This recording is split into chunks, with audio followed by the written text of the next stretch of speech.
Welcome to the Pewtercast. I am Brent Allen, your host. And Ren Dax, your co-host. And this is March the 12th, 2017. And this is our very first InstantCast show. It's kind of the free agency edition here, Ren, which is very fun. It's glad to get you on your very first InstantCast show. How you feeling about it going into it, man? I'm ready. Twitter exploded when we signed Sean Jackson. Got some other guys. A lot of people have been talking about it. And we gave the Bucs a few days to sign some more guys, and they did. And, yeah, let's get going. Let's talk about them. Yeah, it was really fun. We had zero plans to do any kind of a live call-in show or instant cast show. I think we kind of floated like there might be one that pops up here or there, just not really knowing where it would be. But, certainly with the excitement, and I think that's the best word I can use to describe this free agency period is excitement this year. Certainly this is the most exciting free agency period that I can remember as a Bucs fan. It just seemed perfectly timed to do an instant cast show. We thought that some fans might want to call in, talk to us a little bit. At least you and I, Ren, we can fill certainly at least an hour, if not two. I'm sure talking about if our last couple of episodes together are any indication, we certainly have a lot to talk about and share our own thoughts on free agency, and so doing it here in the format of the Instant Cast. Now, for those of you who are unfamiliar with the Instant Cast show, this is really a different kind of show from our main episodes. There's been a lot of you guys that it seems like have jumped in really here since the off-season has began. And maybe you might only really be familiar with the last couple of shows that we've had, just judging by the numbers, which have doubled and nearly tripled from our previous scores, which is fantastic. So to all of you who are new to the Pewtercast, welcome, and thanks so much for joining us. For those of you who've been around for quite a while, thanks for sticking around with us. You guys are awesome. We love all of our fans. Now, this particular show, one of the reasons that it's different is it's not just a pre-recorded show. Now, most of you guys are going to be listening to this on the podcast app at your leisure sometime during the course of this next week. But there are a handful of people who are listening to us live right now on air. You're listening to us live through Mixlr.com. It's Mixlr.com/the Pewtercast. And this is where we broadcast all of our live shows. We've got a chat room over here that you guys can interact in. And sometimes I try to jump in there as content permits me to be able to do that. So I'm going to do my best to interact with you guys over there in the chat room tonight. I see a couple people jumping in still. And so that's one thing. Now, just being live, that's not the only thing that makes the Instant Cast different. This is designed to be a live reaction show where you, the listener, gets to call in and talk to Ren. You get to talk to me and just give your thoughts on the topic at hand. Now, most often, the topic at hand is the game we just played like a couple of hours ago, because this is almost always on a Sunday night after a ball game. We usually do it later in the night so that, depending on what time of day the game happens, we can tend to catch the show in and around the same time.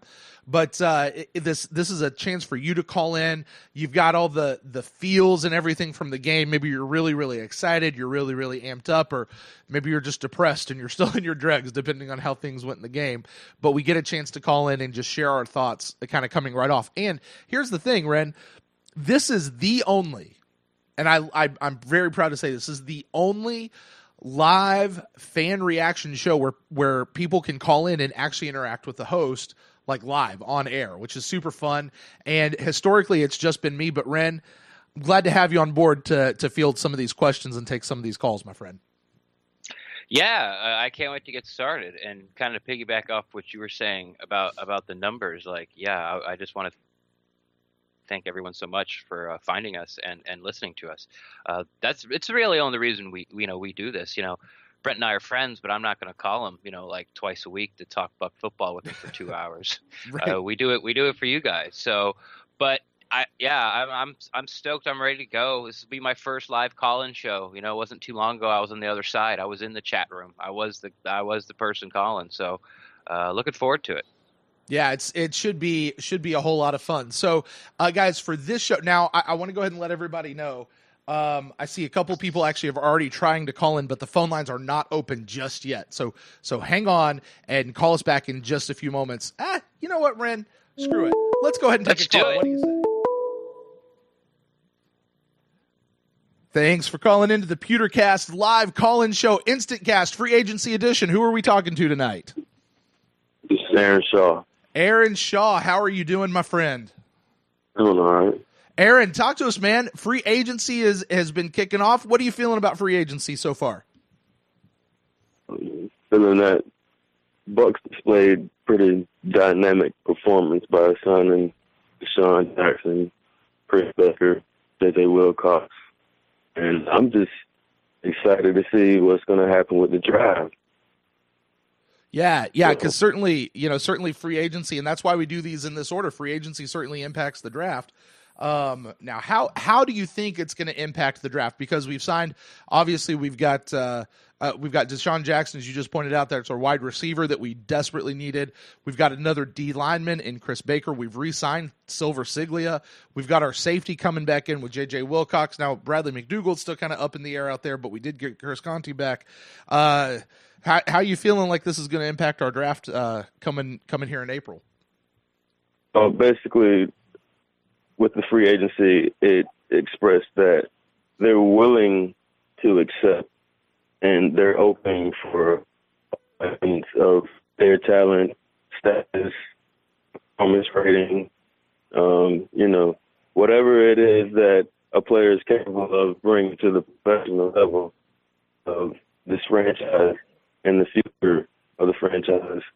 And that's what they've done. So I'm more stoic to see exactly what kind of players are in the draft and how the Buccaneers are going to handle their picks accordingly. So,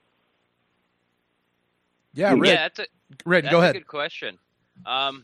That's exactly what free agency is. And to what Aaron's saying there, it is exciting to, Jay Slice not afraid to spend the money. They targeted their guys last year. They went out and got them, Grimes and Ayers. They went out and then they targeted their guys this year with Jackson and Baker, and they went out and got them. I think Baker was a great value for what they picked him up yet, but they threw a lot of cash at a Deshaun Jackson. But yeah, like how's it going to affect the draft? We'll have to see. It really opens it up, because now nothing seems to be like a super need. We were talking about safety was a need and wide receiver was a need, running back was a need, it wasn't a lot of chatter around Twitterverse or Bucs people, but I desperately wanted a defensive tackle as well, and that got addressed. So it really opens up everything for the draft. They're not pigeonholed into taking a certain player in a certain round or a certain position in a certain round. The first 4 rounds are probably going to stay the same, but now you can really flip-flop which round you take at each position. Issue. Yeah, I mean, you get people to where they're expecting, so that with the Bucs as well, that they have a team for these players, they really love sport. They're willing to take whatever risk and cuts or whatever it is that they have to do to get out on the field. Franchise don't accept them for that. So. Yeah, and Aaron, I think we just lost you there, man. Your phone was cutting in and out, and we dropped the call, so I apologize for that. But to get what you were just saying, I think what I was kind of picking up through some of the static there was, this is a place where players are wanting to come play. This is a place where players are wanting to come in and be here. And you look at a guy like Deshaun Jackson and I think it was Chris Baker who said that Tampa was the only place he really wanted to come.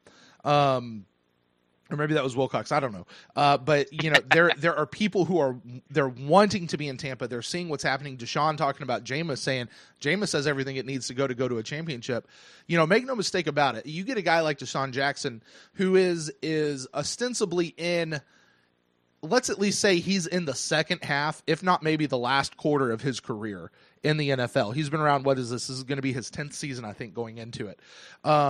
So he only has a limited number of chances to put a ring on his finger, and he's looking for that ring. And he thought his best chance to get a ring on his finger was to come down here and join up with Jameis, which I got to say is not a bad thought. It's not a bad thing at all. So, and something that Carter, Baker, I always want to call him Carter. I don't know why.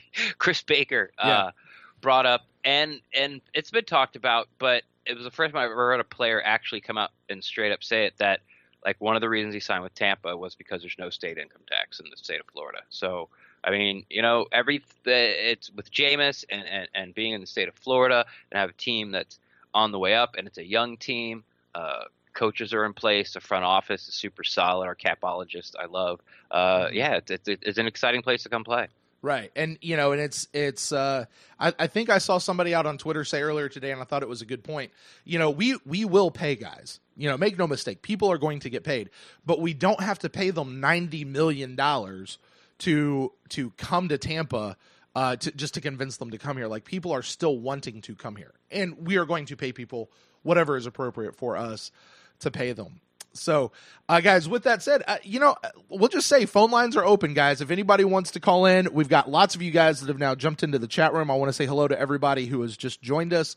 The phone lines are open. If you want to call in, the number is 864-729-2827. That's 864-729-BUCS. We would love to hear your thoughts on free agency.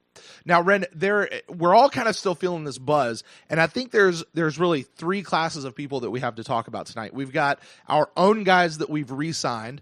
We've got the new guys that we've signed. We've brought in, kind of on the open market. And then there's also the other side, and this is where, to feel the elation of free agency, but there's also because these are our own guys that have kind of gotten away from us, or even just the guys maybe we haven't signed back yet. Like, there's kind of that. Like, they're just kind of hanging out in limbo, or we already know they're with another team. So, Ren, until we get another call, why don't you kind of give us a recap sort of where we are right now as far as free agency stands and some of the moves that we've made as a team? Sure. I mean, the big one we all know about, that was Deshaun Jackson. We don't really like to talk a lot about numbers, what people are making on this show, but I mean, with a free agency show, you have to let people know what they were signed for. So he got 3 years, $33.5 million. And after his after the second year, there'll be no cap hit. Most of these things he did, Mike Greenberg, the capologist and the accountant for the Buccaneers, like, they're all very team friendly contracts. We brought in Chris Baker, which we've talked about. They're both from the Redskins. I think he's going to really help out Gerald McCoy. He's going to take a lot of hands off McCoy's body. Another 3-year deal. Then we brought back one of our own, Jaquiz Rogers. Yeah. He was, like we talked about, that was a big need, like, on the roster March 9th when, it was Charles Sims, who was coming off an injury, and Peyton Barber. And that's who we had as far as people that had experience that were on the team. Fan favorite, tongue-in-cheek, Chris Conte came back. I don't know if you want to talk about how we feel about him now, but he came back for 2 years. And then Wilcox, which we spoke of, he came from Dallas, another safety, so it's going to be a lot of safety competition. We also brought back Josh Robinson, like you said earlier, Silver. I always get that guy's name wrong.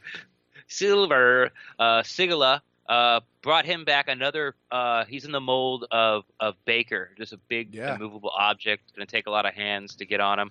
It's basically an upgrade. And here's something. Ren, you know what we call those guys? What's that? They're just big fatties. That's what we call them. It's those guys right there on the line, the big fatties. I'm one of them, so I can call it's one. Just big fatties right there in the middle that are going to break through the line. They're going to seal up the holes and stop the run. These are guys who are going to jump into the backfield. It's just the big guys right there in the middle with Silver Siglia, especially, Chris Baker, who is, man, did you watch some of his highlights? Like some of the reels? I think Pewter Report put one out, and maybe a couple other people put out a recap video of Chris Baker, just him sacking quarterbacks left and right. Did you see that? Oh, yeah. As soon as I heard there was when it came out that the Bucs were interested in him, that was like the first thing I did. Because to be honest, I hadn't heard of him. So yeah, he's got the body of like Warren Sapp. I'm not saying he's that type of player, but right. but he's got that same body. But he's got like Jameis likes to say, he's got some dog in him. Like he's got the Robert Ayers attitude, and he seems, but off the field I liked him in the press conference. He seemed like a real happy, real chill guy, and like you like to bring up the culture. Like I think he's the right fit for the locker room. Yep, I 100% agree. And I'm going to go back to a quote that we pulled from Jason Light in our last episode of where he said we've gotten much better at signing the right type of guy, and I think you can see that all over Chris Baker. From what I've seen so far, which admittedly has not been a lot of J.J. Wilcox, that definitely seems to be true with him as well. And Deshaun Jackson. I'll take him for what we can get him and what he brings to the team, and I think it's good stuff. I have nothing bad to say about that. For where we're going. I noticed, I think it was Pinnacle over in the chat room had mentioned talking about Deshaun Jackson that, he's only going to be around for a couple of years. Some people are calling him sort of a stopgap measure. So we still need to draft a wide receiver going forward.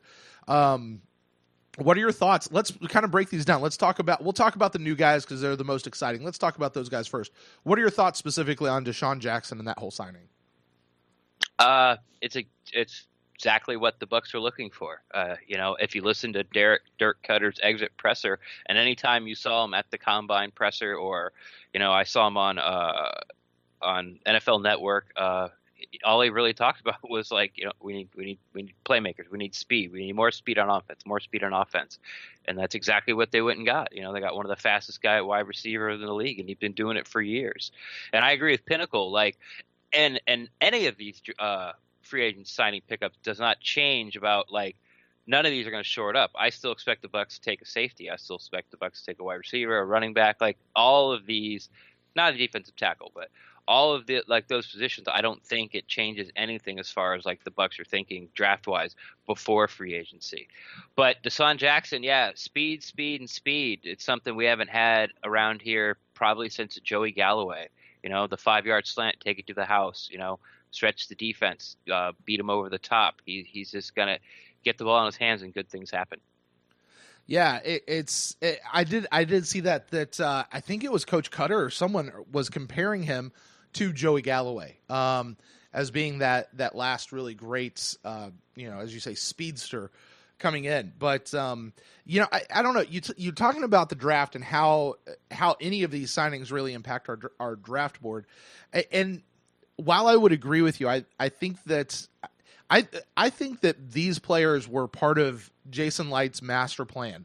And I'd be interested to know if from the offseason, if there was anybody that Jason Light didn't get that he really said, hey, that's a guy, let's go after that guy. I'm going to plan on him. I'm wondering if any of those guys got away, or if this was the group that he was targeting, because it certainly, while on the one hand, I agree with you that it doesn't really change where we go, I think these signings give us a lot more flexibility and what we can do on the day of the draft. Because you can have your plan going into the draft where we'll take this guy, this guy, this guy, but you never know how that's going to get changed on the day of the draft. People are going to trade, picks are going to get taken. There's going to be a surprise pick that people didn't see coming. So you have to be able to have some fluidity and some movement.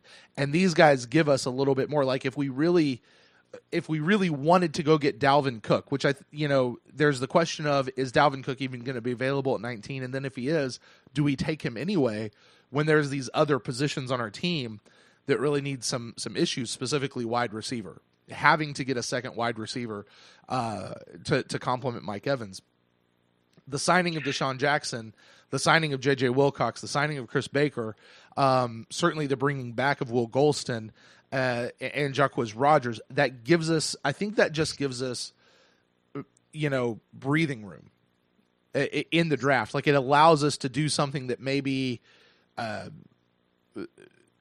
that would have been way more controversial otherwise, if that makes sense what I'm saying. No, I know exactly what you're saying. It doesn't pigeonhole us into having to take a position like early. Like if we didn't get Deshaun Jackson, we didn't get anybody. Like we were going wide receiver round 1, round 2, like probably round 1. So this opens it up where you're not handcuffed by the draft. You can let the draft come to you. And back to what you were saying, and I think, and when you said earlier about, do you think there were some players out there that the Buccaneers wanted and Jason Light wanted that they missed on? And I thought, and I've said it on previous podcasts with you, like I thought it was perfectly set up for the safety position. Yeah. Well, Here we go. Let's take this call. Let's see who's calling in. And you're on with the Pewtercast InstantCast live show, the free agency edition. Who are we talking to tonight? Evan from Bucs football. Evan from Bucs football. What is going on, my friend? What's up, Evan? Nothing much. What's up, Rendax? Evan, man, how you feeling about free agency? What you got on your mind about these last couple of days here? I think the Bucs. I think they really were able to hit their needs pretty good. I feel wide receiver was probably one of the biggest, if not the biggest, need on the team, and they definitely were able to get an upgrade at wide receiver in Deshaun Jackson. Excuse me. Like Rendax was saying, Cliff Baker is a great value signing. The money that he got, I feel he was underrated in Washington, and I think he could be a very good run stuffer and a great compliment to Gerald McCoy. J.J. Wilcox we have yet to be seen. He's a hard hitter. He got semi-starter money, like low-end starter money, so it'll be interesting to see the training camp competition between him and probably who they draft and maybe Conti in training camp and the preseason. But overall, I think the Buccaneers did a pretty good job, and I could see a few signings here and there, but no big names. I know a lot of fans want like Dante Poe or something like that. I don't see that happening, but I do see possibly some competition for kicker, maybe a backup quarterback, maybe a veteran tight end, something like that. Yeah, I agree. Listening to Jason Light and seeing what people have been saying and watching, Greg Allman and the people that are close to the source, it really does feel like we are done with the big names, and the people that we're now going to continue to go after are our own guys. Like those are the people that he's really turning his attention to. It seems like he's got the guys that he wanted from out and around the league. And certainly that doesn't mean if somebody else doesn't pop up that he gets the opportunity to take that he won't at least, make an offer. But you're right. I do think that we're not going to take any other really big names from around the league. I think the attention really turns to signing a whole bunch of guys that are really our own guys that we've not locked up yet. And those are guys like Vincent Jackson, Bradley McDougald, Joe Hawley, Andrew DePaula, Darryl Smith, Brandon Myers, Cecil Shorts, Anton Smith. I'm not saying we're going to sign any of those guys. I'm not saying that we should sign any of those guys, except maybe 2, maybe 3. We could make an argument over some of those, but yeah, Evan, I think that's a great insight and a great thought on that. So overall, scale of 1 to 10, how pleased are you with Jason Light's 4th free agency season with the Buccaneers? I'm going to say a 9. I'm going to say a 9, and I honestly would have given him a 10 if Russell Shepard would have come back. I really think losing Shep was a big loss. I know it really wasn't Jason Light's fault because, he did offer him a pretty impressive contract for what would have been a special teams / probably 4th or 5th wide receiver role. Right. And it's just a shame that, and maybe I would have even given him like a 9.5. Had Shep gone to other teams that were interested, like Detroit or Buffalo. But the fact that he went to Carolina just hurts probably 10 times more. It would hurt to lose Shep, but I'm sure Jason Light wasn't too happy when he heard the news. Yeah, Ren, any thoughts on that? Shep going to Carolina? Boo. Yeah, I'm with Evan on that. That seemed after the big flurry of free agency, right away, and it came out that we got our 2 big guys. Like that probably garnished the most reaction on Twitter was Shep leaving, and then when they found out he was going to Carolina, people were not happy, and I'm with him. Like it it's like you said in the beginning. It's like, oh, it's a guy, and you understand why he did it. He got paid a lot of money. He's getting a chance to actually catch a ball in some games. He doesn't wait till people get injured. I would have went too, but yeah, it wasn't fun to watch him go, and but that's the way it is. Yeah, it's been an interesting thing on my side because I kind of live here in Panthers country a little bit. And, the interactions I'm having with people here who are Panthers fans are, Russell, didn't we get one of your guys? Who is this guy? Like, people don't know him. And there's a song that we featured on the show as part of our music package from a guy named Tadashi said, if you don't know, they gonna know us. They gonna know who we are, and I said you're gonna know who Russell Shepard is. You're gonna be able to feel his impact on your team. He's a great player, and it'll be real. I'm interested to kind of see what happens with Shepard as he gets into this sort of a role, because I think they brought him up to be like a number 3 wide receiver. He's not coming in as their star guy.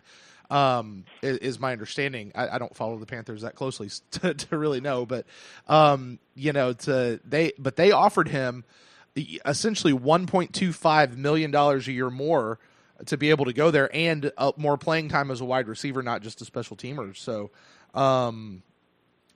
yeah, I don't know. That segues in. And Evan, I'll take your thoughts on this while I got you on the phone, man, because I think you responded to this. I threw out this question on Twitter earlier this week, which was how much money could another team pay you for that year or for a block of 2 or 3 or 4 years? How much money would it take for you to become a fan of their team just for that many number of years? To say for the next 3 years, you're going to have to go be a Panthers fan. Like, what's your selling point? What's your price? Evan, what did you say, man? I said that, since I live around Philly, with the Eagles fans and stuff, I said, I've been harassed too much and, I've been through too much. It has to be a pretty big price tag, but there's almost no price tag in the world that would keep me from leaving. Not at this point. If the team didn't have Jameis Winston, Mike Evans, Quan Alexander, players like that, if I could get behind, maybe. But now that the team's got hope, there's just no way. Like there's no way for me to leave. Ren, what'd you say? I said.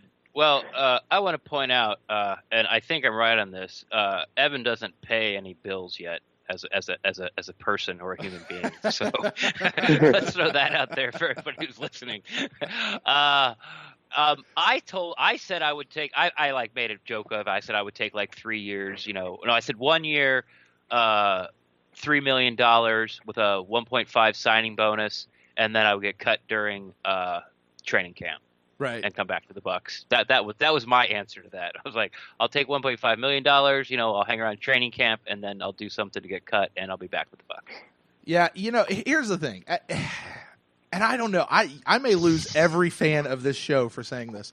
But if somebody came to me with a real checkbook and said, I will give you $1.25 million a year for the next 3 years to change your podcast to the PantherCast, ooh, that sounds disgusting. It sounds so horrible.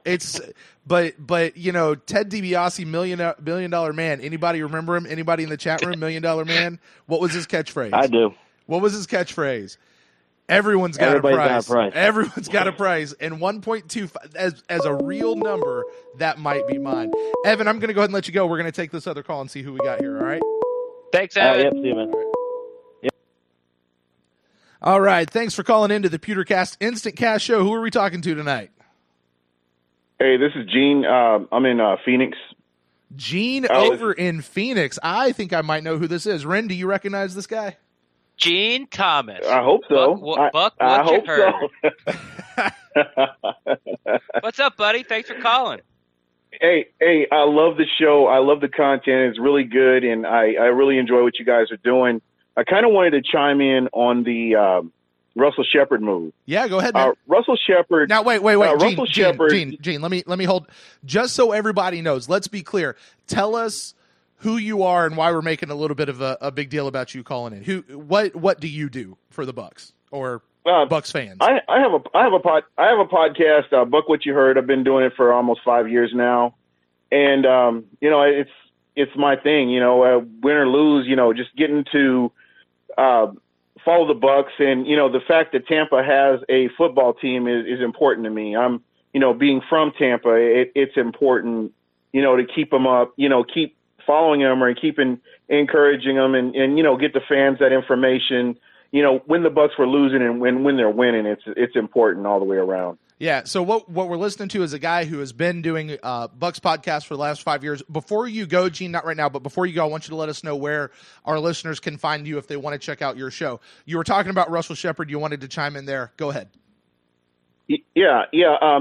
I've do another podcast with the NFC South called Southbound and Down. And, I've had Panthers fans ask me about Russell Shepard, and I told them that this guy you're going to know who he is. Like you guys were saying, you're going to know who he is. And unfortunately, when Deshaun Jackson was signed, that was kind of the handwriting on the wall for Russell Shepard. He wanted more playing time. He wanted to do more than just special teams to showcase what he could do. And, him competing with Adam Humphries, and I just didn't see him beating out Adam Humphries for that number 3 spot. Right. So, I could understand him, wanting to go somewhere else where he can get more playing time and showcase his talents. And that's pretty much what he did with Carolina. If you look at what happened with Carolina, they lost Ted Ginn to the Saints. So they had a opening there, and he fit right in there. And I think he's so well-rounded, I think that he's going to really fit that scheme over there in Carolina. Yeah, I agree. Yeah, and especially with their losing of Ted Ginn Jr., which I'm just now kind of putting this together. He went to the Saints, which is another division rival. So they got their guy lost to a division rival. We had our guy lost to a division rival. And we pulled Cam Braid a couple years ago out of the Saints. So I don't know what the hell's going on with the Falcons, because they have been quiet in this free agency. But that does make a good point to put Russell Shepard into a spot where he can certainly play a little bit more. I certainly think we all loved seeing Shep get in on regular plays, not just special teams, but we definitely all loved what he could bring to the field. And I wish him all the best. I really do. At least as far as his own personal numbers, as long as the Panthers are losing, I think we're all good with Shep, catching a few here and there and putting some numbers up for himself. Yeah, absolutely. And another thing you have to keep in mind too, the draft. We haven't even had the draft yet. Right. They could bring in a wide receiver that that could potentially supplant Adam Humphries. So yeah, there's just a lot of things still going on. With the Bucs roster being fluid all the way up until the first game of the season, you just don't know the fans don't know what they're going to end up with on day one. Yeah, you're spot on it, Gene. I just like to say I heard that you got a sexy new co-host on your Buck What You Heard podcast. I just want to throw that out there. I guess I'm I done. think Brent's cheating on me. I'm with you on the Adam Humphries things. Like he's been somebody that I've been looking. I think the Bucs are being looking to upgrade. Now I like him. He probably has the best hands on the team, but you're exactly on it. If there's going to be a change in wide receiving core, like, it's going to be Humphries getting bumped to 4th. Yeah, and another thing, I don't know if the fans, and this is no knock against Adam Humphries, but when the beginning of last season, you had Mike Evans, who you couldn't replace him. Then you had Vincent Jackson before he got hurt, and then there was just this steep drop off on wide receiver. And when you looked at all the wide receivers that were all coupled together, nobody could get ahead of anybody else. They all kind of looked the same. Nobody stood out more than anybody else. And I think what Jason Light is trying to do is get some people in here that, if somebody goes down, we have somebody that you can just put back in there and get production out of them. Because that's what kind of hurt Jameis Winston, was the fact that there was no running game. And then you had no real number 2 receiver. You had some guys that stepped in, but it was a sharp drop off from Mike Evans to the number 2 receiver. Yeah, and that's we covered this quite a bit, Gene, and I'm sure you did too on your show. I mean, even at the beginning of the year when Vincent Jackson was in there was still a a marked felt difference between the way Mike Evans was playing and what Vincent Jackson was able to do. And that's not a knock against Vincent Jackson. Please don't take that way. But it just, things are what they are. And to be able to have that as a solid spot, because, we saw the same thing happening with Mike Evans that we see happening with a guy like Gerald McCoy on just about every single play. He's getting covered by the best guy or double teamed or whatever. They're just shutting him down because he's the only one they really have to game plan for. Now you got Deshaun Jackson out on the field. You got Mike Evans out on the field at the same time. Defenses are going to have to plan for both of them. You're going to have Chris Baker. You're going to have Gerald McCoy. You're going to have those guys up front. Defenses are going to have to plan for both of those guys. They can't just let one go to be able to take down the other guy. So, man, that's all good points. Now, while we're talking about Adam Humphries, can I just say this? It is taking everything within me to not go stalk that guy, because he lives right here where I am right now. Like he tweeted something about, whatever, such and such gym, really great workout today, and I'm like, that's 2 minutes away from my house. Like, I pass by that to take my kid to school every morning. Like, that's where he's working out. So, I'm really trying not to become that creeper who's like sitting out in the parking lot just waiting for him. Like, ooh, where's Adam Humphries? You're not wrong. You're not wrong if you do. If you accidentally show up where he's at, accidentally. Yeah, accidentally. Then, with my Bucs gear on and my flag flying out my window, and I'm just going to park right next to his car, drinking my coffee, eating my donut, waiting on him to come out, I'll waddle my fat bat up to him, sweating, just coming out the gym. But yeah, I tweeted him the other day though. I was like, this is going to sound really creepy, but hey, Adam, what would it take for a big Bucs fan in South Carolina to have lunch with you? And he never responded. So.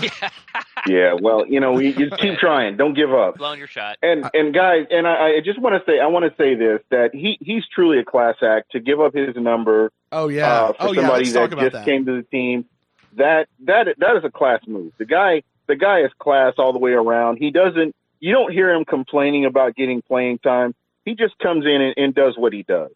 And he's a vital part of this team. I know he may not be your number 2 anymore, but still in the locker room and outside the locker room, just his actions alone, just with this instance, really shows you what a class act he really is. Well, but did you hear what he required of Deshaun Jackson in order to give him his number? Was that Deshaun Jackson I have not heard that. Deshaun Jackson, in order to get the number 11, had to make I don't know what the size of it was, but he had to make a donation to a charity, to I think some children's charity. Like, so, Adam just said, look, you make a donation to this children's charity, I'll give you the number and I'll pick a different number. Which it wasn't even like, yes, he seeded the number. That was great. That was a class act. But to wrap that into helping out a charity in the middle of that, that's fantastic, because he certainly didn't see any benefit from that himself. So, you bring that up, and that's, he's a class act. And here's the thing about Adam Humphries that we'll say, and I'm glad to keep talking about Adam Humphries because he was an exclusive rights free agent. So we are very much still talking about free agents with Adam Humphries. I've been seeing reports. I've only seen the headlines, to be fair. I've not read the articles yet. I will go read them, I promise. But where they're talking about how Adam Humphries is poised to have his best year yet, which I'd hope he continue to get better year after year after year. But this could be a really good year. Not just here's a guy who's sort of been floating around the 3-4. We could draft somebody who might knock him out. If they draft somebody, that's great. Adam Humphries is giving them a damn good run for their money if he is going to get knocked out. I'd love to see, and I would. Yeah, I'm not even going to speak that into existence. Adam Humphries, I love him. He's going to be our number 3 unless something else should happen. So that's all that. From the Deshaun Jackson signing. I mean, basically he becomes a lost guy on the field. You're going to have to double one of those guys, right? And then you're going to have to. And the one thing, fellas, I know that we can all agree on this, and this is a beautiful thing, is we can use the word depth in a lot of different positions now. Yeah. And we're not struggling, we have to get this player. We have to get this player. We have enough depth right now. On this team has enough depth that, you could get the best player on the board and not suffer the consequences for doing it. In another position, you're not neglecting another position, which is really nice. I love that. We haven't been able to say that for how long has it been? I'm going to go on record and say about 15 years. I'm right there with you. But Gene, what you're talking about is what Ren and I were just talking about a few minutes ago. Was we now have breathing room. I don't know that it changes their draft board a whole lot, except that we have flexibility now. Like, we don't have to get this one guy. We can be a little more fluid with however the draft develops, and we certainly don't have to go and make any crazy trade to go up and get this one particular player at all costs. We don't have to do anything like that. All right, Gene, why don't you tell all our listeners where they can catch your podcast and as often as it comes out. Okay. I'm on with my man Ren Dax here, and we're on Thursdays at 10 p.m. Eastern. And it's Buck What You Heard. I just got everything set up on SoundCloud. I know a lot of people can't catch it on YouTube. If you follow me at Super Heavyweight on Twitter, I'll follow you back. I always tweet out the link before I do it.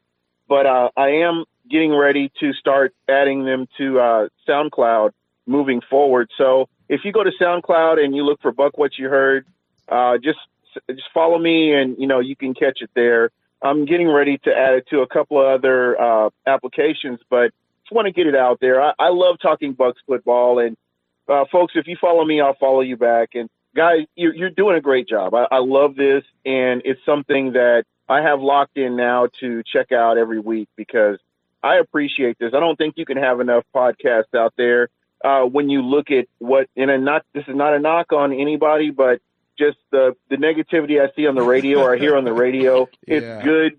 It's good to get somebody that has a different opinion, that has an opinion that fans can relate to. And that's what I really appreciate about you guys. Well, thank you so much, Gene. We really definitely appreciate you. Appreciate you calling in and sharing your thoughts with us here on the free agency, man. Take it easy, and everybody make sure Thursday nights, 10 o'clock Eastern time. All right, time. go Bucs. Check them out. Buck What You Heard. See you, Gene.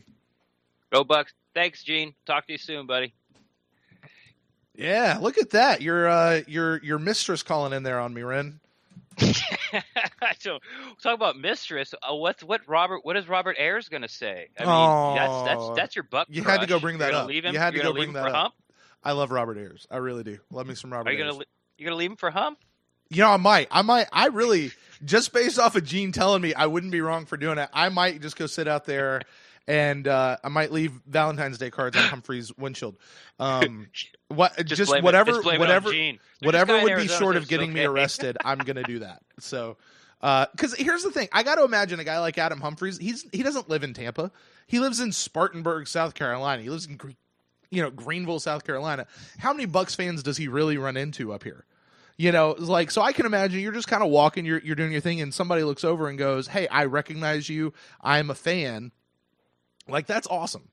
And he could probably go, to the grocery store even in Tampa.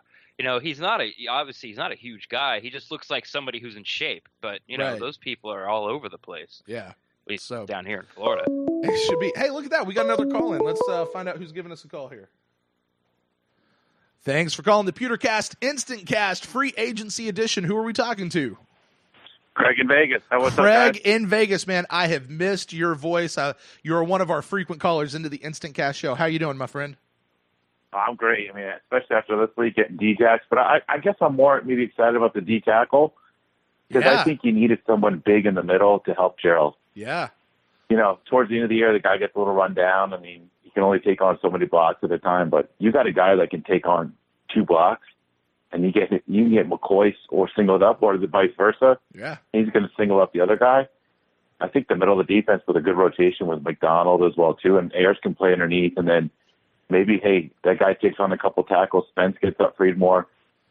Yeah. I don't think you have could you imagine if he would have played against the Saints at that game at the Dome? What a difference it would have made. So having some real push up the middle. I mean, like Ira said on his spot, it's time to put like Drew Brees and all these quarterbacks on their ass a little bit because it's just, I'm tired of getting run over down the middle. We did great against the run at times, but listen, you got options when you have that kind of depth in the middle. We're not desperate in the draft as well too. And listen, D-Jacks with Winston, that's great as well too. they'll get the running back as well too. But it's fun to know that we have depth now, and we're not desperate. And then also too is you're to see Winston play at another level, you had to get this type of receiver. And as well too is Evans, someone's going to get singled up. Well, that's going to say, hey, listen, pick your poison. And if they draft the tight end at Alabama as well too, because everybody knows Dirk likes to run that double tight end set. That's even more deadly as well too. And this is a throwing, passing league, and I think they're starting to figure that out more and more. The Bucs.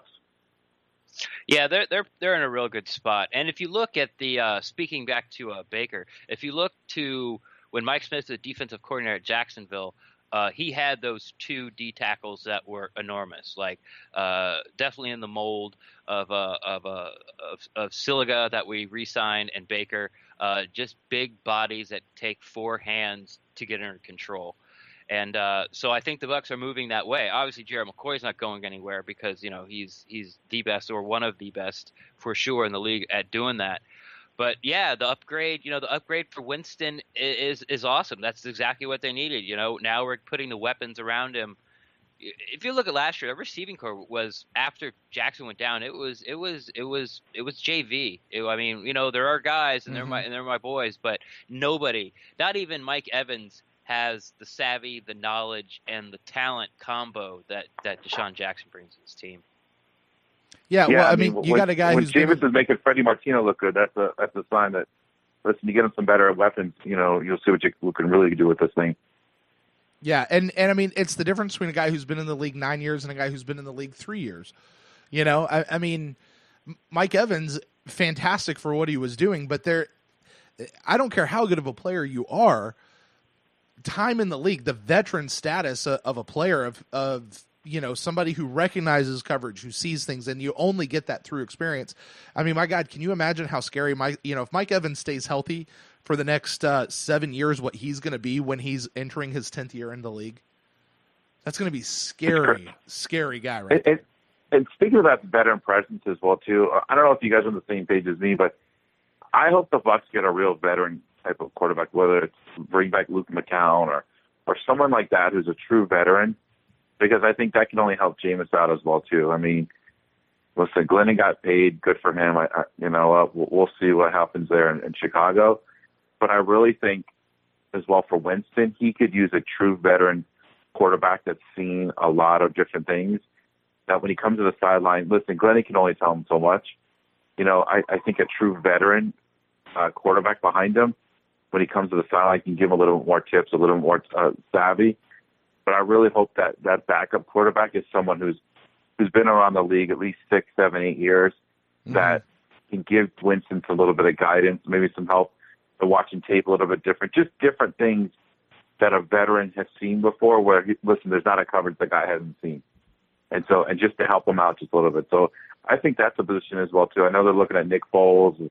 I like McCown. I think, he wasn't good as a starter, but the guy tried as well, too. And the guy was, he really tried hard in Tampa.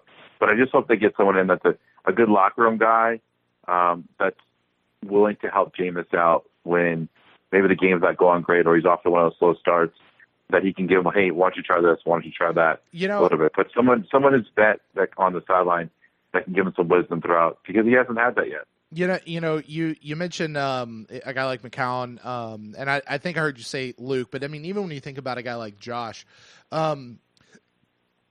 just because somebody, how do I say this the right way? Just because somebody is not the most accurate or talented player on the field doesn't mean that they can't be a good coach. So when you think of somebody, just to the point of what you're saying there, Craig, because I really like what you're thinking, because I hadn't had this thought yet about a quarterback. Because when I heard the whole thing about Nick Foles, it's like, come on, we've got Ryan Griffin, we've invested in him, we'll be fine there. But to bring somebody in that's got some veteran presence, even if they're not really going to be playing, you're not bringing them in so much to play. Like, they can be there in a pinch, which is what you want in a backup.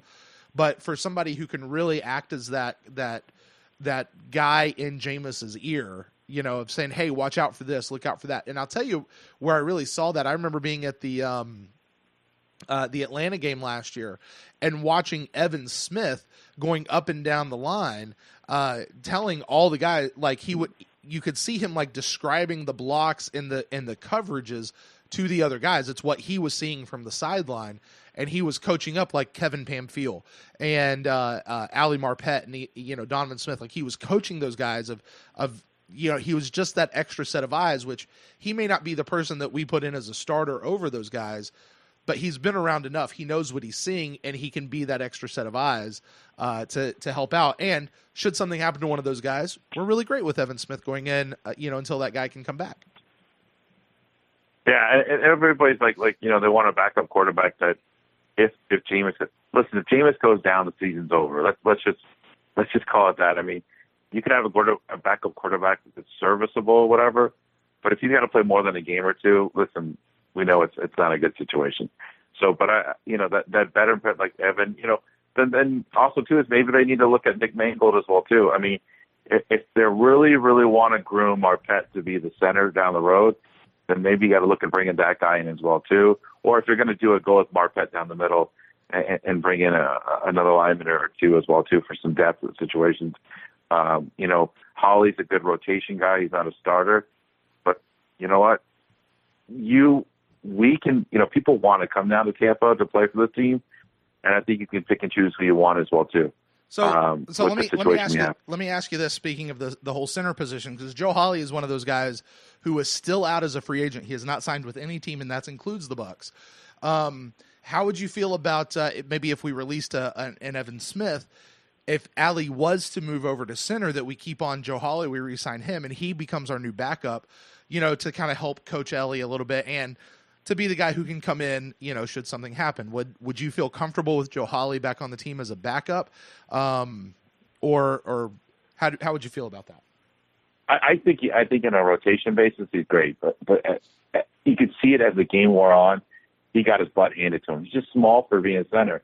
It's nothing. I mean, it's just the way he's built. I mean, the guy's tough as nails. He's got a heart. The guy's ultra competitive. But a lot of people, I guess it all depends on how healthy is really J.R. Sweezy. I mean, there's your wild card. If Marpet's going to go to center, you got to know 1,000% sure that Sweezy's ready to go. That anybody comes off back surgery, anybody who hurts their back, they're never the same. I don't care if you're an everyday life person, not even football. Once you hurt your back, it never wholly totally heals. And so that's my big thing is Sweezy's your wild card. If you think he's healthy and he's going to play, then you can move Marpet maybe to center.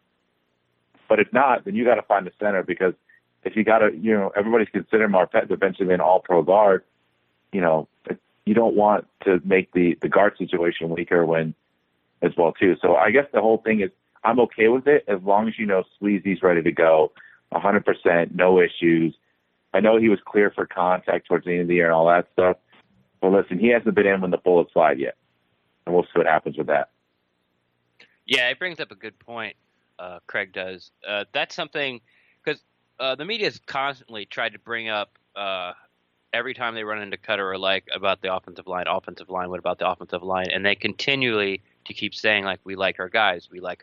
Now, yes, there's going to be a bunch of undrafted free agents that come in after the draft, as camp bodies get in there. They're going to be there for competition. If someone steps up, they step up. But he's exactly right. That is the wild card. I expect the Bucs fully to go try out this alley experiment at center and then have Sweezy and Pample play the guards. But, who knows if it works. And having a backup plan, a backup player, if it doesn't work out, is the best way to go. To what you were saying, Brent, I would rather have Evan Smith, because he can play guard or center, than have Holly as the backup. Yeah. And it's strictly speaking, everyone says Holly's small, and he's not really. He weighs the same as other NFL centers. He's the same height because they like him short. Right. But what Craig was saying is exactly right. Is he's not strong, is what it is. It's like he's reverse Captain America. Like the first quarter and a half, he's Steve Rogers, as Captain America, but near the end of the game, he's Steve Rogers for super serum. He's got all the heart and all the grit, but he's only 105 pounds soaking wet. Like he gets folded a lot in there. And he's our guy. We all love him. We love the beer. We think I love his heart and competitiveness, but I think there has to be some kind of upgrade for strength at that position. If it's Allie, I hope so. But yeah, it is. If you think about it, we're all excited about free agency. It's a big wild card, and it's scary to wonder what will happen if Sweezy can't go. Right. And here's the thing. The truth is there's really only three options that are going to happen in this particular scenario. That's that they bring Joe Hawley back, and they bring Joe Hawley, they keep Evan, and they roll with that, or they do something with Allie. That's fine. So that's one option. The other one is they just let Joe Hawley walk. They keep Evan, and they kind of let maybe Evan and Allie battle it out for that center position and see what happens. And probably in that scenario, Allie becomes the starting center. Evan stays on as the backup. By the way, we already have him under contract. We don't have to do any kind of weird signings with him for this next year. So to just let that ride and maybe let Joe go somewhere else actually kind of makes sense on a easy level, so to speak. So that's the second option. Or the other option after that is that we cut Evan Smith and we re-sign Joe Hawley. And again, Allie kind of gets moved over to that center spot and Joe winds up as the backup. But in that situation, you're trading a guy who can just be a center in Joe Hawley for, in place of a guy who could be a center or a guard in Evan Smith. And Evan Smith could even potentially, if he absolutely had to, be a tackle. Although we have other guys that can be tackles, should something happen to DeMar or Donovan. So yeah, I don't know. I don't know what I'd do there. So Craig, man, thank you so much for calling in. Love getting to talk with you. Hopefully we'll get to do more InstantCast shows throughout the summer, but certainly as the games come back on, this show will be a part of our regularly weekly rotation that we have going on here at the Pewtercast. I appreciate it, guys, and shout out to all my Buckaholics on the West Coast and everywhere else. Take care, guys. Bye. Oh, wait. Hey, Craig, wait. What'd you just say? I think he said shout out to the Buckaholics. He did. Huh. I believe that requires some... Ren, I know you can't hear it, but it's California love, baby. What is it? California knows how to party. Okay, that's enough of that. Yeah, shout out to all the Buckaholics out there. Hey, by the way, and one of the biggest Buckaholics, at least on Twitter, got her prize in the mail today. Let's talk about that. Buckaholic, Buck Princess Nikki, who I swear to God, her name is spelled Niki, 1K. She has been misspelling it for the rest of her life. I'm just going to put that out there. That's on her. That's not me. But somebody should let her know. I did today. I let her know today on Twitter and when she received her prize in the mail. So, but for anyone who might be wondering, a couple of about a month or so, maybe 2 months ago now, I guess, we had the first ever annual Pewtercast Awards show, and one of the categories was the best Pewtercast guest that we had on the show from this past year, and we had Nikki. She was the only female that we had as a guest, which was just the simple fact that she was the only female that we knew of that listened to our show. And she came in. She did a fantastic job. She actually came back for a second time, and she was nominated as Best Pewtercast Guest, and she won and got her prize in the mail. What we are now affectionately, I think the official name of the Pewtercast Award, Ren, is going to be the Mini Lombardi. Lombardi. She won the Mini Lombardi for Best Pewtercast Guest of for the 2017 awards, which would have been for the 2016 season. So congratulations, Bucs Princess Nikki, representing for all the Buckaholics out there and holding it down. She is really fantastic. And Ren, as you may have noticed on Twitter, I'm sure you interacted with it. I think I saw you do it. She has already agreed to come back on the show. In fact, I think she pretty much just invited herself back on the show for this coming year. I think she wants another trophy. She needs bookends. Yeah, she's got to defend her bookends. Hey, let me tell you what; those things are a little heavier than they may seem. Because let me tell you what, shipping is not cheap on those. But those things are a little heavier than they see. They could really be used as bookends. That I'd be okay with seeing that. You see two little mini Lombardis holding up some Tampa Bay books or something in the middle. So we have that. So anyway, Ren, what do we got left? We've been talking about Deshaun Jackson. We've talked quite a bit about Chris Baker. We haven't talked so much about J.J. Wilcox. Man, you got anything on J.J. Wilcox? Just kind of like his contract numbers, just to get this out of the way for everybody. It was 2 years, and it can be up to $8.5 million. It's incentive laden. He's kind of like a clone of Bradley McDougald. No offense and not a knock on J.J. Wilcox, but sort of like a poor man's Bradley McDougald. He hits a little harder. He likes to come up and make the big hits, but he does miss more tackles. So he's just a little consistent. But the coolest thing about what I saw so far on Wilcox is, he was there during the day of the free agency signings with the big press interview with Jackson and Baker. And he was there in the building, and you got to see some behind-the-scenes stuff. And then he got out on the practice field and did like a one-on-one with Casey Phillips from Bucs Insider. And they were talking about why'd you come down here, blah, blah, blah. And then he said – when she was asking about Mike Smith, like, what do you know about Mike Smith?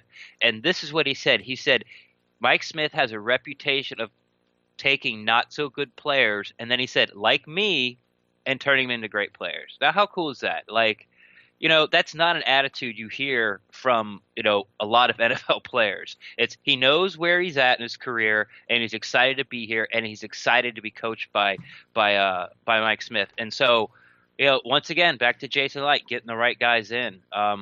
So he's become one of my favorites already. And I don't even know what number he's going to wear.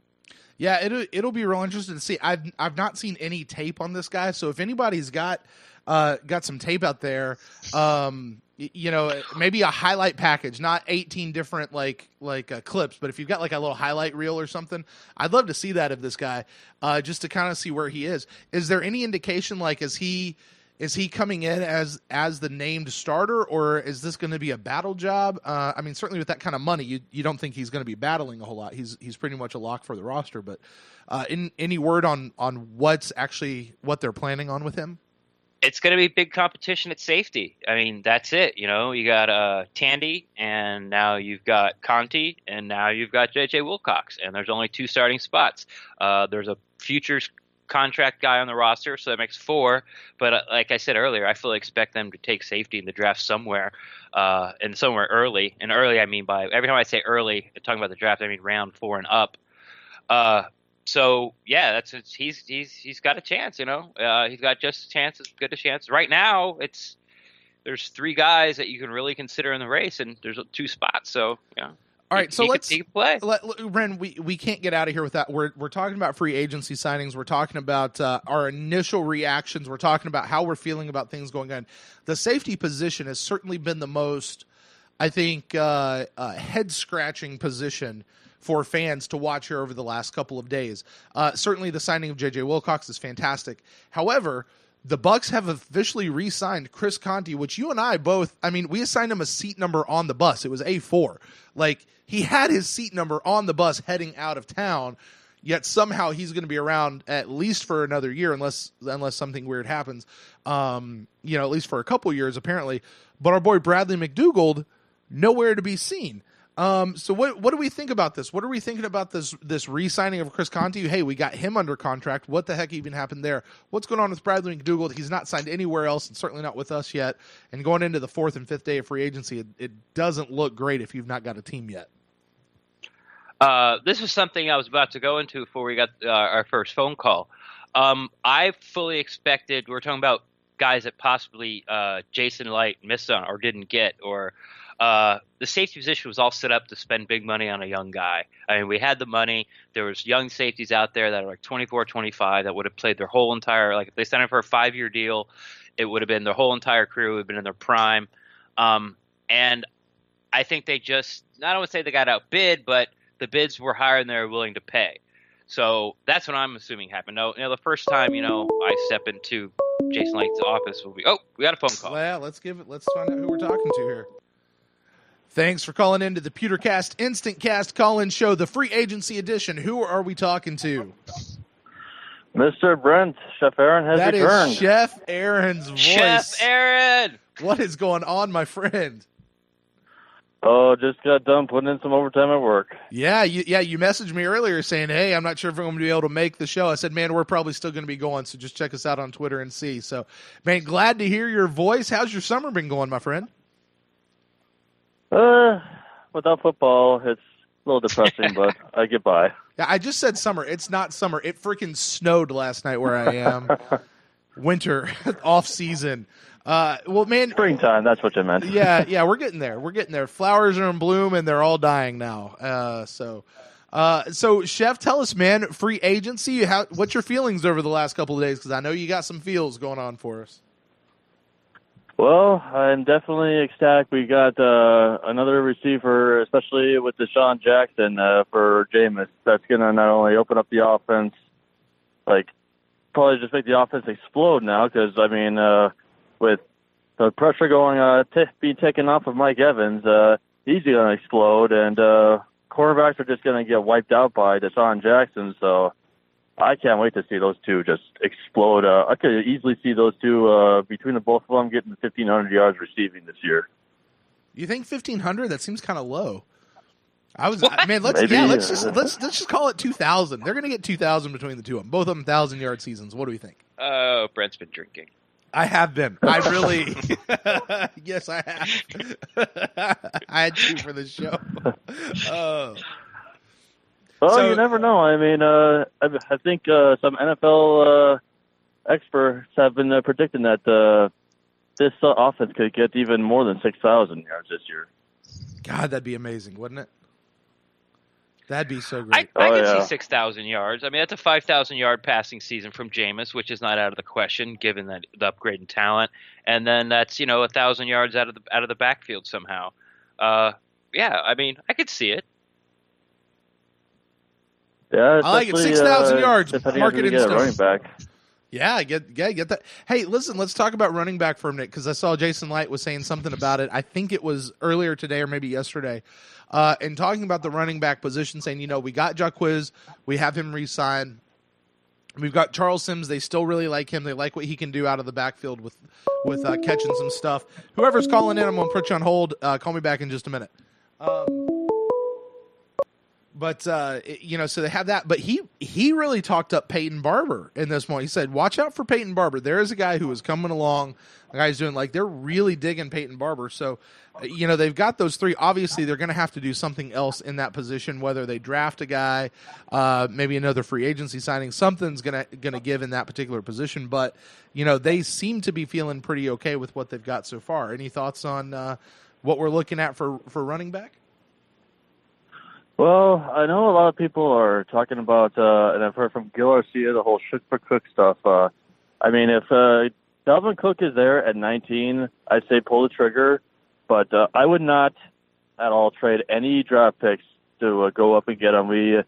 Especially with this draft class being so deep and basically every position that we need for depth. Right. We need all those draft picks to basically load up on every position that we need. And I just don't think that trading up, especially for just one player when we don't need just one player to compete and get into the playoffs and compete for a Super Bowl.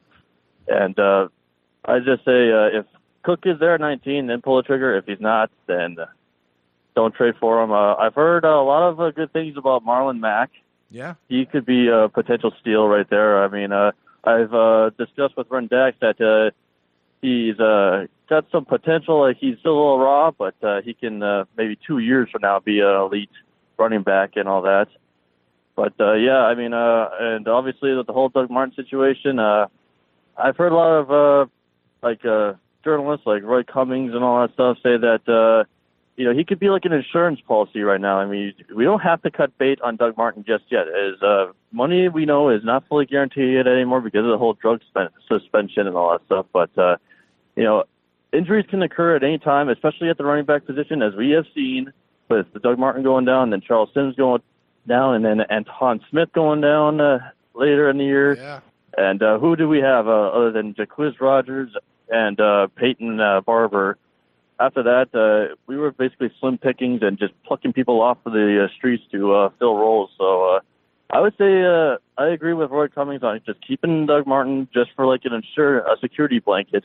Because you never know, especially with training camp, you see people go down in training camp like once a day, or you see ACL injuries and all that kind of stuff to happen to players, especially during training camp alone, that I'd say keep him Doug Martin just for that purpose. I think that'd be a smart idea. Yeah, I'm totally with you there, Chef. And that's a good point you bring up. I've changed my tune on Doug Martin, even on this not this podcast, but previous episodes. I thought that trust was broken between Doug Martin and the Buccaneers, and that they were just going to cut bait with him. But you're absolutely right. I mean, let's say OTAs are before the draft. Let's say first day OTAs, Jacquizz Rodgers blows his knee out. Then where are you? You know, you're sure happy that Doug Martin's still sitting around there somewhere. Yeah, I mean, we drafted him in the first round, and he has. I'll admit he has had good years for us. I'm just on the whole, he hasn't been consistent with being an elite running back. That's my only problem with him. Right. Well, for the record, this would be the year that he would have a fantastic year, right? Because he kind of does that every other year thing, right? So this would be a year that he has a great year. But this is Brent Allen's personal position, and I suppose this is going to be the Pewtercast official position on Doug Martin. Is we don't have to do anything yet. I think we're doing exactly. I'm going to say let's do exactly what Light and Company are doing, which is let Doug Martin go through whatever facility, rehab, whatever thing he's going through. See what's going on with him when he gets out. See what's going on with him when he comes back before making a decision. Because he could be in tip-top shape and just really ready to go, and really whatever got straightened out really got fixed and straightened out. And it's going to be a beautiful story on the backside. Or if he's going to come back and this is going to be like another ASJ situation, then I'm fine with cutting him. It's and again, nothing personal, but yeah, like we just don't have to make that call now. And when I see people on Twitter and stuff saying, well, Doug Martin's already gone. Well, maybe not. He might be. Now, let me put a little caveat to that. I was also the one guy who was saying, yeah, we might not lose Mike Glennon either. So what do I really know? I remember that. What do I really know? Yeah, I don't know. I might not know anything whatsoever. But that contact will be nice. Hey, look, here and let's talk about Mike Glennon just for a sec. Well, let's not. Hey, Chef, I'm going to let you go. I want to take this next call. This guy's called in twice now, okay? Good to hear you, Chef. Thanks, guys, for having me. All right. Thanks for calling into the InstantCast. This is the Pewtercast InstantCast Free Agency Special Edition show. Who are we talking to tonight? Hey, this is Steven from Puerto Rico. Huge Bucs fan. Whoa. Are you actually calling? Wait, you're not from Puerto Rico. You're calling from Tampa. You're in Puerto Rico right now. I am physically in San Juan, Puerto Rico. This is okay. Well, you just now got an award. You get our official first international call into what? Yeah. Yes. My first time calling. Can I wait? Is this technically an international call? Because I know Puerto Rico is kind of part of the United States and all that. I don't know what we call this. It's a territory. Close enough. I'm going to call it close enough. Yeah, close enough. First international call. Steve from San Juan. What's going on, man? How you feeling? What you thinking about free agency tonight? Oh man, I am beyond excited. This is the first off season in I don't know how many years where we got basically the top flight guys. Didn't have to overpay. Didn't have to overpay a cent. The contracts are great. D-Jax gives us something that we basically never had since Joey Galloway, Swaggy is pretty much my new favorite Bucs. So, and along with I've watched his highlight videos from the Redskins and a couple other YouTube stuff. I absolutely love the guy. I had no idea who he was before this happened, but he's literally one of my favorite Bucs right now. I'll say this, Steven, about Swaggy. Who he really reminds me of? I love Ayers. I love the championship mentality that he is bringing. By the way. Oh yeah, huge body. He just reminds me of the attitude the feel, the aura that we had with Warren Sapp. Although he's got his own thing, it's not Warren Sapp made over, and we're kind of looking back to yesterday. Yeah. It's a new thing. But he's got that literally that swagger. Let's use that word. That looseness. I agree. I absolutely agree. That we've just love Gerald McCoy. That's just not who Gerald McCoy is. I love Clint McDonald. That's not who Clint McDonald is. Will Golston. He brings this. He truly does bring that swag. He really does. I mean, let's play some Justin Bieber or something. I don't know why in the world I even referenced that. I should be slapped and hung drawn on quarter. Click. I forgive you, buddy. So, all right, Off the cuff. Go ahead, Steven. What else were you saying there, bud? Oh, no, I mean, I was just rambling on, but, man, I can go anywhere. Like, Will Golston, so happy they brought him back. Yeah, I know he's huge underrated part of R&D, but, like, for the run D, everybody knows. But just the fact of signing your own talent back, like, I feel like that is something so important, and I feel like that's something that Jason Light has really emphasized in his time here. Like, he's blown me away these past 4 years. I mean, Mark Dominic, those are some rough years there. I bought in for a while. But Jason Light, he really, really does feel like the real deal. Yeah, and just to give some shout out to Jason Light, since you mentioned Mark Dominic, Jason Light actually was praising the job that Mark Dominic did in his final year as GM here. For some of the guys that he drafted and he brought in, to the Bucs organization.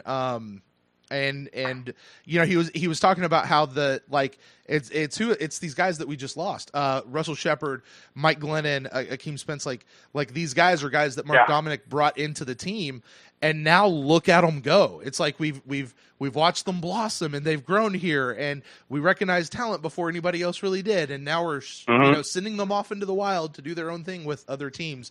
Go suck it, Russell Shepard at the Panthers. Oh, man, guys to go get his playing time. I don't blame him. I love him, though. Listen, love him forever. Playing time and $1.25 million a year. That's all I'm saying. It's a real check. It's a real check. Yeah. So, yeah, no doubt. It's rough, but we're probably still not done grabbing wide receivers, I feel. I mean, I know we got B-Jax, and he basically replaces B-Jax as like the sort of grizzled vet of the group. But we have to replace Shepard now, and we have to replace the other spot, which was sort of like a rotating thing between Martino and a couple other names. So I'm expecting at least like one more, probably like another yak wide receiver guy, maybe something more in the mold of Sanu, like kind of like a big physical one. Yeah. Yeah, and and that could be one of those things. It could either come in a free agent signing between now and then, or it really could come in a draft, and it could possibly come in a mid-round draft pick. A guy that we're really shaping. Loaded. Yeah. Can't wait for you guys to start the draft podcast. I'm so pumped up for the draft. Hey, listen. Well, hey, just since you said that, let's go ahead and preview it just a little bit, Rendax. We've got not this coming episode, but the episode after that. Well, no, I'm sorry. This coming episode, we're going to be talking about the Combine. So certainly that's going to have a lot of draft implications.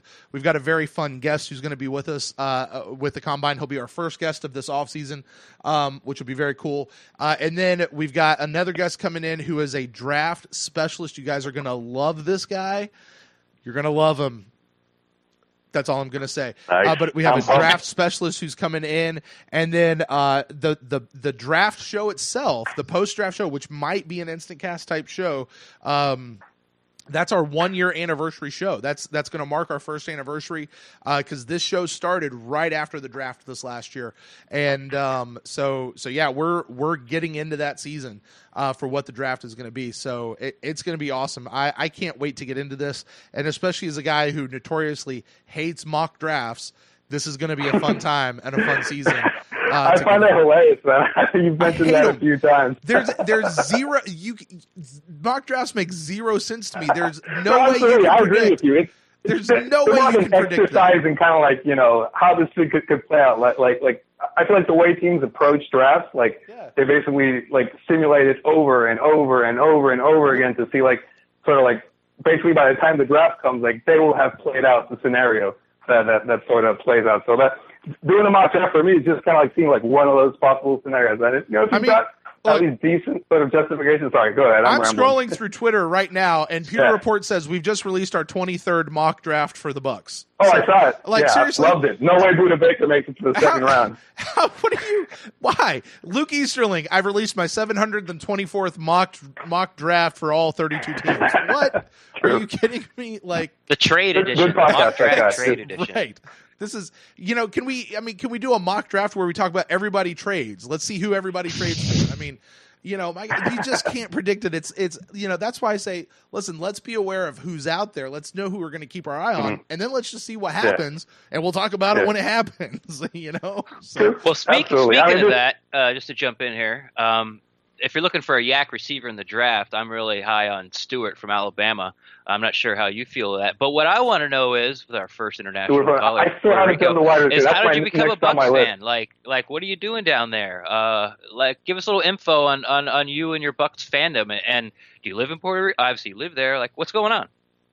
Man, I was born and raised here in Puerto Rico my whole life. I'm 32 years old. I left for a few years to go to college up in Pennsylvania, but man, since I was 13, I can tell you it was the season where they got to the title match with the Rams, where I really became a Bucs fan. Like down here in Puerto Rico, like football isn't really kind of like a culture thing like it is in America, but I found it just kind of like randomly like on TV, and just I got hooked, and I needed a team, and actually I have a whole bunch of family that lives up in Tampa. I've gone up to Tampa at least once a year all my life, and I've been to quite a few Bucs games. And, it's, man, since I was 13, I got hooked, and I haven't looked back, even through the lean years. Cool. That's really cool. I mean, I like that a lot. I mean, wow, that's impressive. I love it. I mean, there are quite a few Bucs fans here. You'd be surprised. Like, there's a lot of people that come back and forth here in Puerto Rico, over to Tampa, to Orlando, too, and a lot of Bucs fans in Orlando. So there's quite a few. And now that team's getting really exciting, I'm seeing more than a few bandwagon jumpers coming on. I'm still letting them in, though. I'm like, we haven't made the playoffs yet. I think, anyone that comes in before this can still make the cut in my book. So, listen, I'll tell you. Here's how most people, I think, become fans of the bandwagon, through a bandwagon situation, and then they just fail to get off. I think that's how a lot of people tend to get on. Not everybody. True, that's true. So that's what I don't hate on the bandwagon people. I'm gonna make more fun of them when they leave than when they jump on. You want to jump on. No, that's when you have to shame them. Yeah, but we'll shame them when you they have leave. to shame them. Yeah. Oh, absolutely. I'll be ruthless when they leave. Behind that. Yeah. Shame. Shame. Yeah, we'll ring a bell. Shame. Yeah. Walk naked through the square. There's a Game of Thrones reference for anybody who may be listening. Whatever it takes. There you go. Well, Steve, man, thank you so much for calling in. You got any other thoughts on free agency or anything you're looking forward to? What do you think's been our best signing? Was it Jackson? Was it Baker? Wilcox was maybe one of our own guys. What do you think? Man, I think out of all the signings, really the one that has stood out to me as sort of being like the value and sort of best is Chris Conte, to be honest. I know you're gonna get a few more minutes. You just bought yourself a few more minutes on this show. All right, explain yourself. Go ahead. Really? Because that was a joke, and I was just rambling on to see when to hit the punchline. Because there's no way that I think this guy is the best. Oh my god! In free agency. But after that, I will say this: I don't think it's a bad signing. I think it was a good. We set ourselves up in free agency where we can go best player available in the draft, and I think Chris Conte, J.J. Wilcox, and the Tandy Man, while not an intimidating bunch by any means, like at least would be more than a serviceable group to get us through next year. If by any chance like we couldn't grab one of the top safeties this year. Fair enough. And here's what I'll say about safeties. For as much flack as we give to those guys back there, defense more than any other thing, as we've really come to learn over this last year, is an interdependent group. If the front guys aren't doing good, the back guys can't do any good. If the back guys aren't doing their job, the front guys really can't do very good. They have to work together. And the defense for the last bunch of years, and that includes the time that Conte has been on this team, has not been working well. And people say, I've seen lots of people, I thought Conti played fine in the last half of the season. Yeah.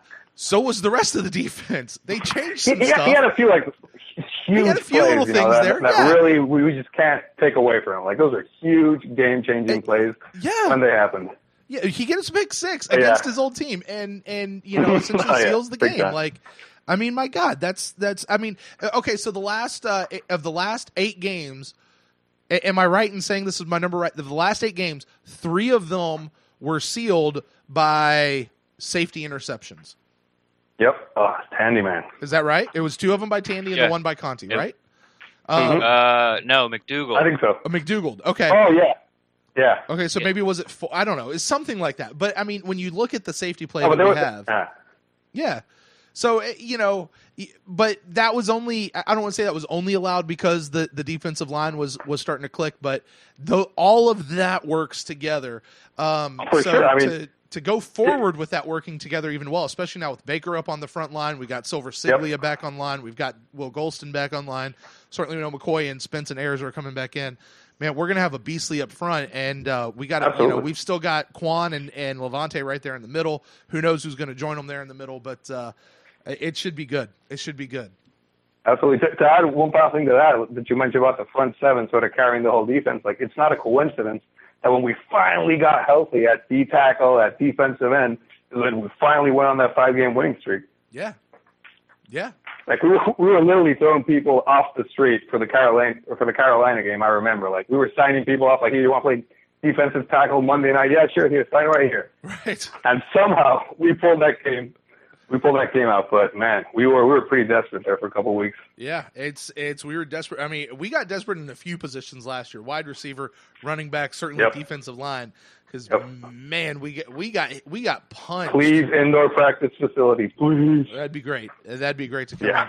Steve, thank you so much for calling in tonight, man. I really appreciate Absolutely, you. Man. It was a pleasure. Please call back to any future InstantCast show that you want to be on. We'd love to. We'll do, man. And hey, I just want to say last thing. You guys are doing a great job. I was a big fan of Chris back when he had the podcast going, and I feel like you guys are really filling a void, sort of to get the fans' voice out. And you guys are good podcasters. I'm a huge podcast guy. I listen to a whole bunch of them, and you guys are good at this, and you're getting better. So keep up the good work. Thank you so much, man. We just strive to get better every single episode. So thanks again, man. I really appreciate it. Thanks, Steve. Appreciate it. I think I just sounded like Jameis Winston. We're just trying to get better every single game. Just trying to get better every single game. Every single episode, we're just trying to get better. That's all. Every day you wake up, you just try to improve. I'm trying not to mumble a little less every single episode. Just protect the ball, don't mumble is what we're going for. So, to everyone who's cool was that? What? Having our first international call. That was awesome. Now, hey, listen, this is just I'm just going to say a challenge I feel like has been issued to Daniel and some of the other guys over in Scotland and some of the guys over in Australia. And Ren, I've got a really cool email to read you on the next episode we're going to record. We got a couple email, on the regular show, the main episode. Cool email came in that you have not seen. I've seen. Very cool. We'll read it certainly when we come on. Just talking about our international fans. We are an international podcast. That is an international show altogether. So makes me super, super duper happy. Did we get a tax break for that? No. You actually have to make money in order to pay taxes in order to get the tax break, none of which we are doing. So, however, if anyone would like to underwrite the show, please feel free. Just send me an email to thepewtercast@gmail.com. I would love to talk with you about sponsorship opportunities for the show, because let me tell you what, our numbers are ridiculous right now. I don't know what the other people's numbers are, but our numbers are ridiculous. With that said, we're going to leave the phone lines open here. We just kind of said, Ren, we just keep going as long as people kept calling. So people keep calling. The number is 864-729-BUCS. It's 864-729-2827. We'll still talk to you. But, Ren, why don't we go ahead and, at least for our part, go ahead and kind of start wrapping up. Is there anybody we've not talked about yet that you're just itching to talk about, or any signings, maybe people that got away, maybe people we didn't get to sign yet, our own people, anything you want to talk about we haven't got to touch on yet? Yeah, excuse me. Just two things, really. One, I just want to finish up. We were talking about McDougal, like where we're at on that. Yeah, let's do that. And I Like, I think we lost out on safety on the young guys that we just got priced out. And then I think the next step was go to Bradley McDougald, and I think he wants to test the market. And right now his numbers aren't matching up to what the Bucs want to pay him. And then so, okay, maybe we'll talk to you later. And then you go down to the next guy. Well, who's the next guy? Chris Conte. Well, they still need more depth. And you go down to the next guy. Who was that? J.J. Wilcox. So I think that's where Bradley fit in, where I think he's looking and he could be right. His value to himself and his agent is more than what the Bucs are willing to pay him. And he could be correct. He might get the money. But I would not rule out having him back with the Buccaneers next year either. And besides that, Jaquiz Smith, re-signed him. He was supposed to have a big year last year because he had 13.5 sacks in 2 years. He was going to break out, and we've talked about it a few times on different shows about he got like one play in, getting injured in the first series in the Atlanta game, and him bringing that to the defensive line is going to be something special. If you think about it, defensive line, run stopping defensive line, Will Golston, McCoy, Baker, Ayers. And then you switch it to pass rushing defensive line. You got Jaquiz Smith, who I just talked about, McCoy, slide Ayers to the inside and put Spence on the outside. I mean, those are, and you haven't even McDougald haven't even hit the field yet, or excuse me, Clinton McDonald haven't even hit the field yet. So it's looking good. It's looking good down there. I can't be more pleased. But as far as guys I really want to touch on, that was pretty much about it. I think I covered everybody that maybe people were. Well, I hope I got everybody that people were wondering what's going on. Yeah, I mean, there's some guys that I don't think we have to wonder about what's going on. Vincent Jackson, he said he wants to come back and play, and I think he's just finding out if he has anybody who wants him. I hate to say it that way, but is there anybody who's looking for him and looking for his services? Surely somebody out there is going to be looking for him. Gosder Sherrillis is another guy that we have, it's probably just time for him to retire. Darrell Smith is another guy, getting up there in age. Cecil Shorts, definitely out on injury. Andrew DePaula, I don't know. One of those guys, Antoine Smith, some of these guys are just out on injury, and who knows if we're going to bring them back or not, or if they're going to get snatched up by another team. We'll see what happens. But that long snapper position, we had our backup in Darius Glanton last year, but we don't have a new specified long snapper on the team yet. So no, they signed one. Oh, did they? Yeah, they signed one. I think I told you. I think that's the third time we've talked about it. We probably have. I think I tweeted out to you, and you're like, I didn't get that. And then we had this conversation. The podcast. Awesome. Was it a futures contract? A guy like a futures contract type deal? I believe so. I'm looking at it right now. I'm trying to find him. Yeah, but whatever. It's still still don't necessarily have a a solid guy. A futures contract. We'll see what happens in camp. But we'll just see what happens as we go through that. You're right. We did talk about that. Dak Dellenbach from Florida State. Wow. Okay. Cool name. I wouldn't mind having to say that name on this show a few times. Double D. Yeah, might have to do that. So Brandon Myers, we'll see what happens with him. Tight end is a position where we don't have as much depth right now as I'd like to have. We'll see what happens. It'll be interesting to see what we do with Brandon Myers, who is a guy who's kind of always been on the bubble, but somehow managed to still squeak by on the team. So it'll definitely be interesting to see what happens.